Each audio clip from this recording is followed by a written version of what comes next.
So I'm here to talk to you about lay leadership, and indeed it's even broader than that. It's really lay discipleship. It's a very broad question of lay formation, lay discipleship, and how that then works out in lay leadership. And indeed, some of the last comments that just were, I think, shared, I think go to the heart of exactly what this report is calling for and seeking to say.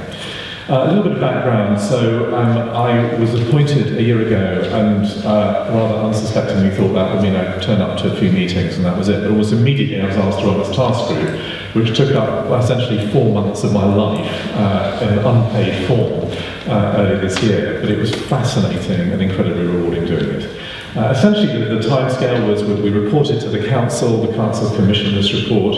We're now in the process of really engaging with the House of Bishops and the College of Bishops, and recognise that we are an episcopally led church, so we absolutely have to work and I hope get the blessing of the bishops for then taking this forward to Synod in February. And hopefully coming out of February there will be a very clear plan of action.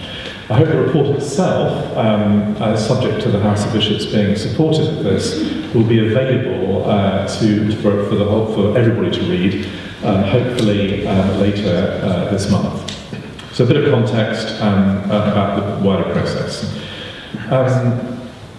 There were 9 people on the leadership task group. 8 of them were lay people, and it was led by a layperson, myself. We had a fantastic lay theologian, Elaine Graham, also with us, and Bishop of Burnley, Philip North, was also on the task group. The question that we were wrestling with as a task group we were given was this one. How can the Church of England increase the effectiveness and confidence of lay people in leading where they are called to serve, in wider society, in local community, and within the Church, in ways that grow disciples, extend God's kingdom, and transform society? So I was very clear, I was not interested in running a task group that was simply about training and equipping lots of lay people to fill in with declining clergy numbers. That was not what I was interested in. What I was interested in was really this question of how do we equip every one of the lay people in church, and lay people, non-ordained people constitute 98% of the church. How do we enable this group of people to lead confidently in whichever sphere they're called to be, which will principally be out there in the world, Monday to Saturday, not in gathered church, it will be in sent church mode. How do we do that better? So, 2 quotes that really inspired us throughout. Actually, there were many quotes, but I just want to pick out 2. One more of a voice from the clergy, one voice from the lay. This is from the 1946 report towards the conversion of England, commissioned by Archbishop William Temple. Let's read it. We're convinced that England will never be converted until the laity use the opportunities for evangelism daily afforded by their various professions, crafts and occupations. This being so, the Christian laity should be recognised as the priesthood of the Church in the working world, and as the Church militant in action in the mission fields of politics, industry and commerce. The Member of Parliament, the Town Councillor, the employer of labour, the trades union official, the clerk, the artisan, the farmer and the labourer should be called on to address church gatherings on my job as naturally as our missionaries on furlough. That's quite challenging, I think. This is from Dorothy Sayers, the writer, but also Christian apologist and journalist, all sorts of things she was. She said this: nothing has the Church so lost her hold on reality as her failure to understand and respect the secular vocation. Again, great point that was just made. Vocation is not just about vocation to ordain priesthood. We are all called. And indeed, All Are Called was the title of one of the previous reports on precisely this issue 30 years ago that my own father-in-law was on the working party of, Mark Birchall. She has allowed work and religion to become separate departments, and is astonished to find that as a result, the secular work of the world has turned to purely selfish and destructive ends, and that the greater part of the world's intelligent workers have become irreligious, or at least uninterested in religion. But is it so astonishing? How can anyone remain interested in a religion which seems to have no concern with 9/10 of his or her life? So with that in mind, we consulted widely, and indeed, really everything in this report, I would argue, is a bubbling up of what we're hearing at parish, deanery and diocesan level. And we wanted to really base this report and what it's recommending on what we were hearing from frontline parishes especially. And as we reflected on all of this, we came to the conclusion, actually, what is needed is not a programme here, another initiative. What's really needed is a systemic shift in culture in the whole church at every level, root and branch. That's a challenging thing to say, but to be honest, we're not the first to say it. We discovered that actually reports have been written on this topic ever since 1946, every 10 years. And every 10 years, these reports say essentially the same thing.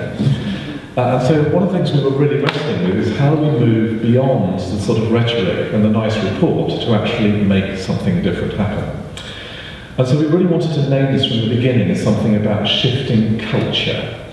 Okay? And we felt that there were two shifts in culture that we felt are really essential. If we could just shift these two things slightly in the Church of England, this would do more to release confident lay discipleship and lay leadership than anything else we could think of. So these two shifts are the following. I'll just speak to one in turn. So the first one, let me just read it out to you. Until together, ordained and lay, we form and equip lay people to follow Jesus confidently in every sphere of life. In ways that demonstrate the gospel, we will never set God's people free to evangelize the nation. By every sphere of life, we're talking about our lives, Monday to Saturday as well as Sunday, in every sphere. What we found, again, it's already been mentioned, what we found as we spoke in our survey, the word that came up again and again is we lack confidence. This was also highlighted in the work on evangelism. We lack confidence in applying our faith to our Monday to Saturday lives. We don't quite know what it means. I often quip that the only vision I was ever given for applying my faith in Monday to Saturday life was be nice and convert people.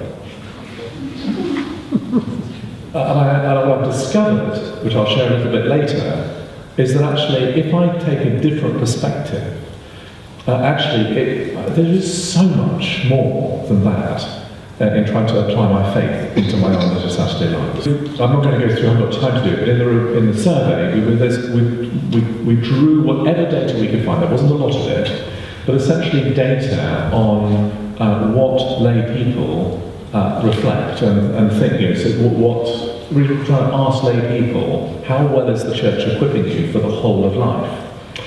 And just a few statistics.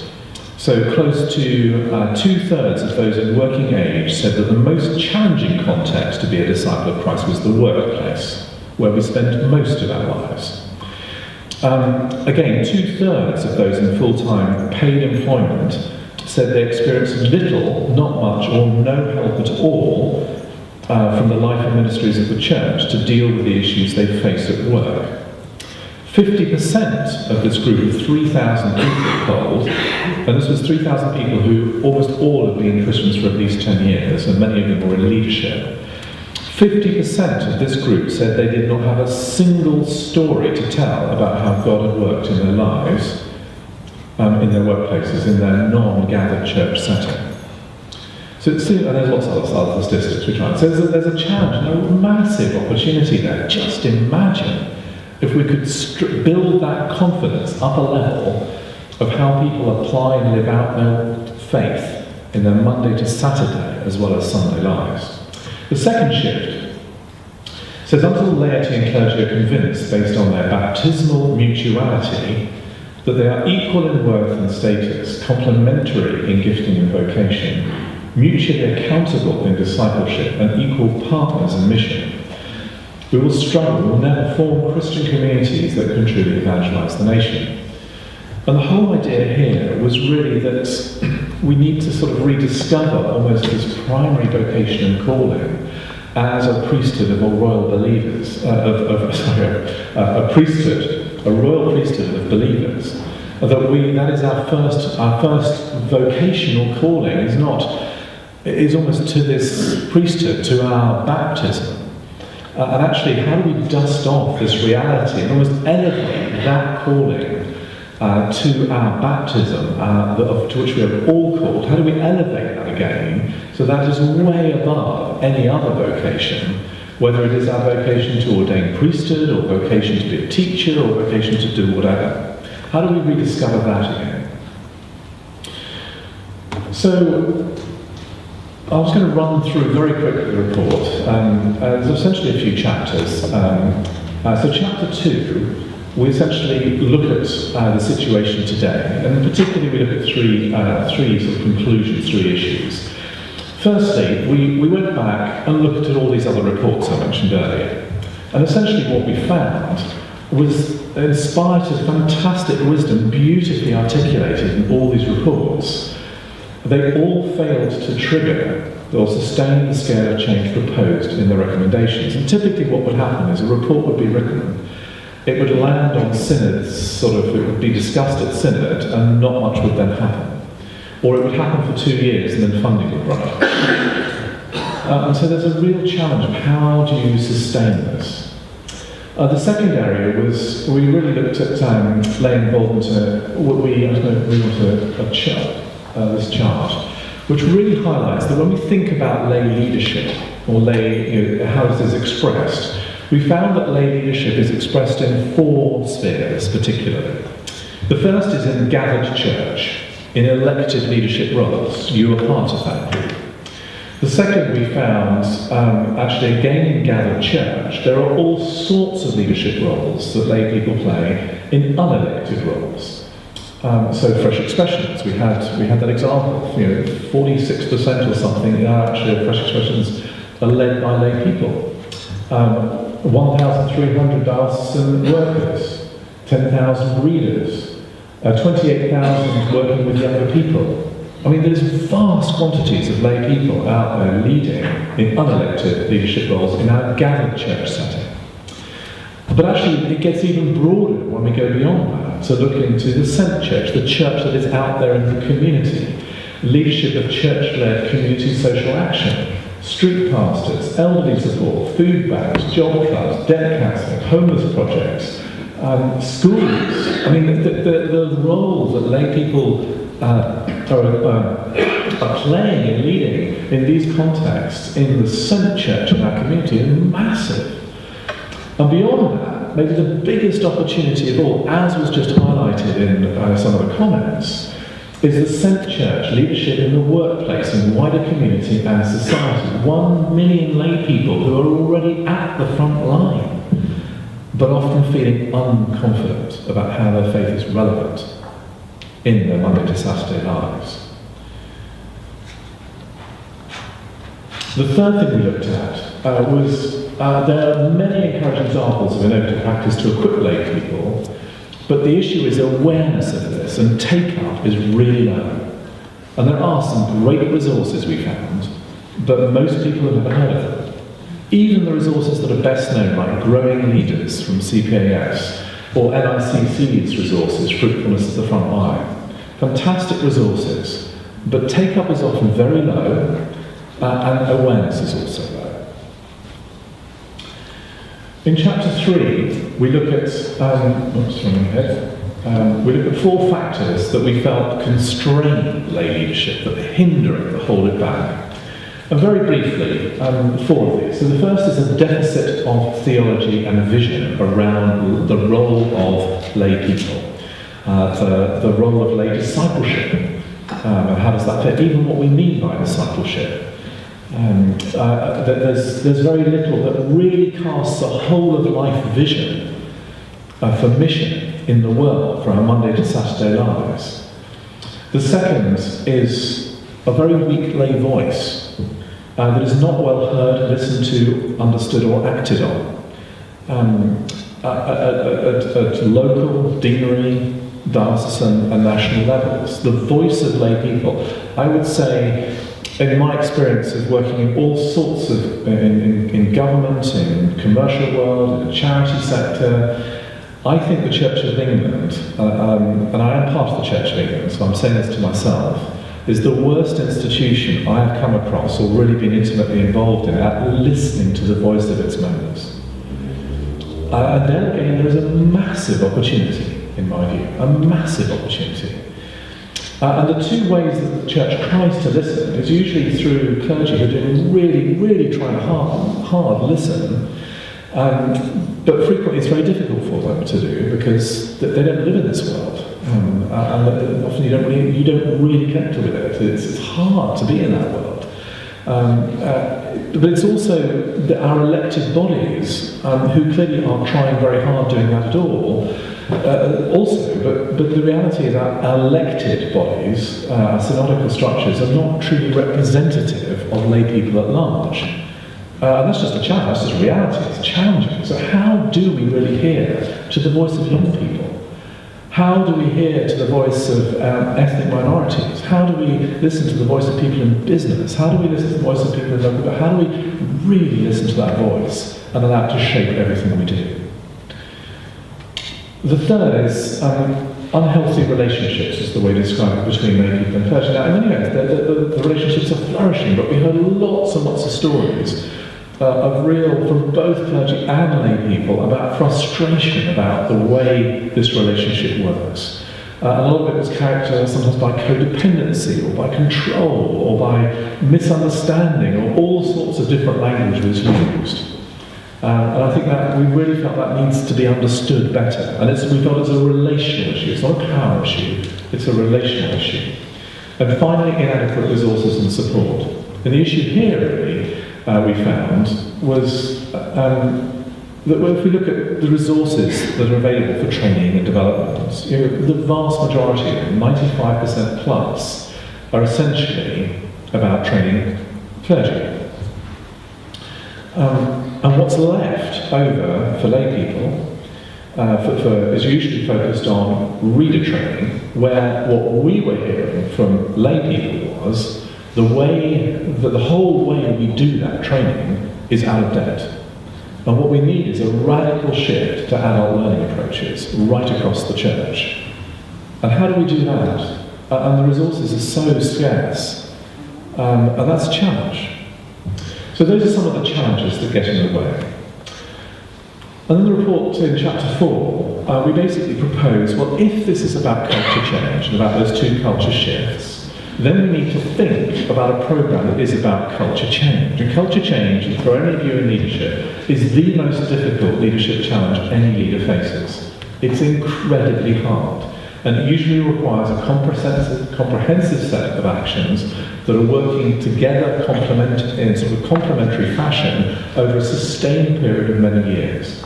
We've proposed 8 areas for the House of Bishops and the Council to reflect on, and the Synod to reflect on. And we draw out some specific recommendations within this, but I'm just going to very briefly run through these. Firstly, a theologically grounded identity and vision for lay people. I think I've heard so many people at the frontline parishes say, if only the national church would cast a vision for this whole of life discipleship, of the mutuality of our baptism, of our joint baptism. That would be so helpful, because then what we're trying to do, we'd almost have the air cover that then affirms what we're doing. The second is frontline lay perspectives truly giving voice. And we've got all sorts of ideas about how we could do that. How do we really allow the voice, the truly representative voice of lay, the 98% of the church, to begin to shape everything, to be heard and listened to, especially at local parish level and at deanery level, but also all the way up the church. Thirdly, lay-aware episcopal priorities and practice. We are an episcopally led church, and I love that personally. I am passionate that we are. That's why I'm part of the church, one of the reasons I'm part of the church. But in any agenda of culture change, culture is led from the top. It has to be. And so the question is, how can, well, I guess all of us, but especially those of us who are lay, help our Episcopal brothers and sisters reflect on their practice in a way that helps them see when are they doing things that are really affirming these two shifts in the right way, or when are they unintentionally undermining or hindering it. And I can give countless examples from my own leadership experience where, just for the grace of my staff members at the Tear Fund, I was made to be aware of some of my own blindness, for example, around gender. And it took women and men patiently and time and grace to help me see that. So the question is, around these two shifts, how do we help the College of Bishops reflect on their own practice and priorities? Equipping the front line, how do we enable every member of the Church of England to have direct access to the best discipleship resources? Disciple Kit is a great resource, but actually have direct access to the best resources, the best stories, the best experience, the best envisioning, other people who've done it in the same context. How do we enable those connections so that the innate innovativeness and entrepreneurialness of the Church of England at parish level is really fed and sustained? Fifth, liturgy. Our liturgy, which is almost our sort of applied theology, it's full of language when you start looking for it that affirms these two shifts. So I guess we were asking the question, what's gone wrong? And what is it in the way we use liturgy that is limiting or hindering these two shifts? And what could we do to refresh our liturgy and enable it to really speak into these two shifts around whole-of-life discipleship and about the mutuality of our common baptism? Refocusing clergy selection and training and development. Again, how do we enable and support the whole process of formation and training and lifelong learning of clergy to really integrate these two shifts? Reforming structures I won't speak to, but finally lay-integrated communications. So I walk into Church House, and there is a big screen that greets me there, and it has a sequence of images that display what the Church of England is. And 95% of those images are of clergy in church buildings. That is not the Church of England. The Church of England is 98% lay, and what we do Monday to Saturday. And there's something about a very powerful in communication, again, culture change. Who are the heroes and heroines? And of course, some of them should be clergy and bishops. But we need to see far more people who are at the front line representing Christ, ambassadors to Christ out there in the working world. These should be at least some of our heroes. The ones we talk about, the ones we celebrate, and the images that come to mind when we think about the Church of England. So I have a question for you for a discussion now. And really, I think maybe focusing on this first shift. What one thing, given what you've heard, but also just your own experience, what one thing might we do as a diocese to best equip and release whole-life disciples who are confident in applying their faith in their Monday to Saturday lives as well as their Sunday lives, in their sent lives as well as in their gathered lives? So, okay. So you've got, I think, 15 minutes to have a chat, and then if you could try and come back as a group with, we're not going to take questions, we're basically going to be share what one thing is. That would be fantastic. Okay, so make sure you've got someone ready to speak in 15 minutes with your one thing, and we'll run around quickly and get that feedback.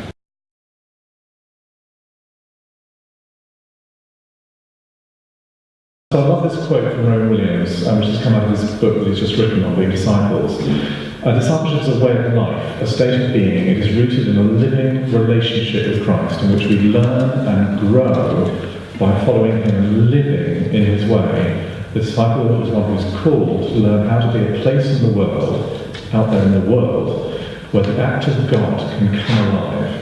So I really resonated deeply with me when I read it. There was a big vision of what it means to follow Jesus in the whole of life. And what I shared with them was 4 elements of discipleship. And my real reflection is, most of the discipleship materials I've come across are focused on the first one, on the left. So I think of all the discipleship courses I've been involved with or the books I've read, they focus very quickly on really this first stage. That's by developing relational intimacy with God. This is all about relation, which is obviously the starting point of discipleship. By Him we cry, Abba, Father. I love that passage in Romans. And again, this is where it has to start, discipleship. But I find so many of the resources almost stop there as well. So we learn the spiritual disciplines, we learn the importance of that. That's absolutely vital. It is the foundation. But in my own journey, there have been at least 3 other critical elements of my own discipleship journey, aspects of what enabled me to be a moderately confident person in the spheres I've had of following Jesus in the whole of life. So the second area I wanted to focus on was this embracing a whole of life vision for discipleship. I love the image of God is making all things new, and the context of mission is God's mission of restoration and recreation of all things. And this sets the context for my mission, and I'm invited to participate in God's mission. So something about developing a whole of life vision, breaking out of this sort of be nice and convert people mentality that I had. And earn some money for the church, if you can, by the way, as well. And this very much was a Tear Fund thing, a thing I learned at Tear Fund, where we had amazing theologians like Chris Wright and Elaine Storkey that really shaped my own thing, and they broadened my vision, essentially, to see that actually, my role is to indivisibly proclaim and demonstrate the gospel in the whole of life. That the context for my mission is participating in God's mission of restoration of all things, everything. That the restoration of relationships with God, with ourselves, with neighbours, with wider creation, that's what I'm called to participate in. The rediscovering of the image of God in all things. And there are all these ways of thinking that are just mined from Scripture that broaden my vision of what it meant to follow Jesus. And I think there's something, and in many ways that's what This Time Tomorrow does. It is a tool to remind us and almost draw that into the heart of what we're doing and celebrate it. I love this image from London Institute of Contemporary Christianity. You're the church, Sunday, 9 to 12 a.m., 6 to 9 p.m. sometimes. The church, Monday to Saturday. And just highlighting that we're gathered and then we're sent in the world. A friend of mine who's a vicar in Marlow uses this image. He says, which image best captures the church? There's 2 images, so it's 2 images. And he says, which image? And he has one image, it's this Marlow, and it's the church that is beside Marlow Bridge. It's one of the most beautiful, most photographed church buildings in the country. And he says, no, that is not my favourite church building, but everybody has got a picture of this church building. My favourite picture of the church is a map with a red dot showing where everybody in the congregation lives and where they work during the working week. That's my favourite picture of the church. Whoops, seems to be running ahead. Okay. There's something about reframing mission from narrow to something broad. There's something about reframing my identity from a sort of inner spirituality to actually I am a chosen people, the royal priesthood, which is a big vision. There's something about seeing church not as this small gathered thing on Sunday, but this thing that is out there in the world. And I think that context then suddenly broadens our context for discipleship. And so for me, that was absolutely essential. The third thing that was critical for me was going from that general calling, that huge calling, participating in God's restoration of all things, to the narrow calling of what has God called me to do? Is there a specific vocation? What passions has God placed in my heart? What is my holy discontent, and the words Bill Hybels uses? What is that thing that I am passionate about that nobody else is? And what experiences I've had, what connections have I got? And how do those things come together in a vocation that I feel God is calling me into? And again, it feels, my experience is almost, again, if the Church of England spent as much time and energy thinking about vocation to ordained priesthood, if it spent that amount of time on the vocation of lay people in the working world, I think the church would be transformed. Because we'd all be getting up in the morning thinking, I know what I'm called to do, and I'm going to go out there and do it, and the church is affirming it.